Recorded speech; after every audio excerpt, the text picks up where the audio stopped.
From the reigning champs to the reigning Heisman Trophy winner, Jayden Daniels, Mel Kiper Jr. has him going second overall to the Commanders in his latest mock draft. Dan Orlovsky told Get Up this morning he could go even higher than that.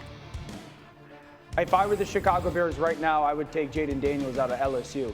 That is not a knock on Caleb Williams. That is a plus in Jayden Daniels. The best thrower, the best guy against man coverage, ball placement-wise, is Jayden Daniels. The patience and the peace within the pocket, he's the best at. That's the best player in college football, and he's going to be the guy that transfers the best into the NFL. Caleb Williams is fantastic. I think Jayden Daniels is better.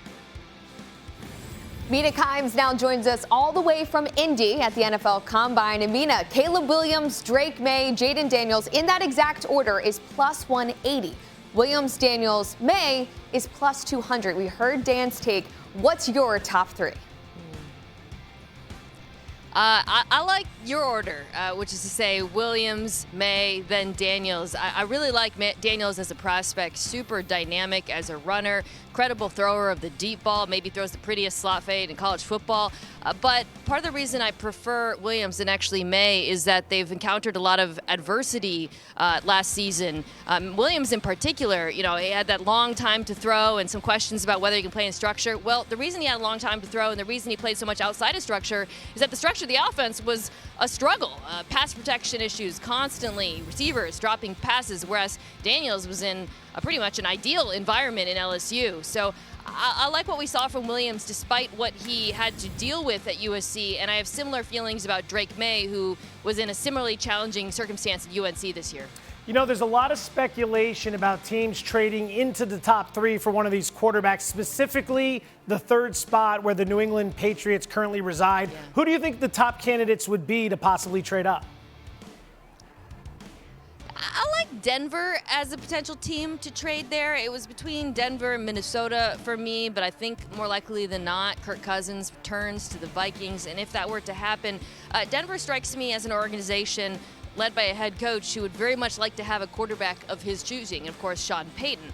They do not have their second-round draft pick this year because of the trade for Sean Payton, so they would have to borrow heavily from the future, as we have seen teams do in the past to get to three. Most recently, the San Francisco 49ers come to mind. But I have to think after what this offense went through, or what this team went through last year, Payton might be growing a little bit impatient and might want a solution at quarterback.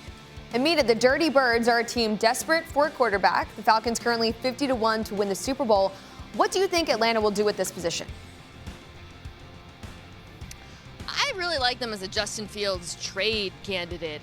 Picking outside of the top three, don't seem like a likely contender to trade up into there. And I really like the fit with Fields. We've seen how good this offense can be on the ground with a dual threat quarterback with Marcus Mariota. Fields is a better version of that.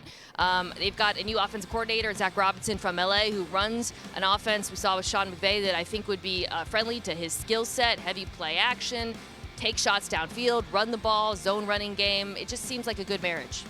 Your Seattle Seahawks currently sitting at 16. They've got Geno Smith, but there's speculation as to whether or not he'll be back next season. Seattle is the favorite to land Washington product Michael Penix Jr. Do you see them targeting a quarterback in the first round? And if so, who might that be?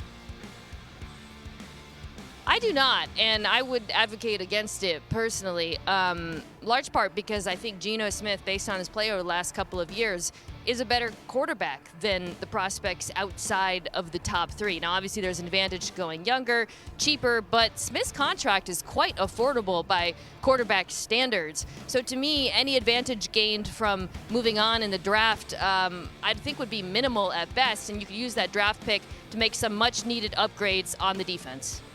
Mina Kimes with us. Thank you so much for joining ESPN Bet Live, and have fun out in Indy.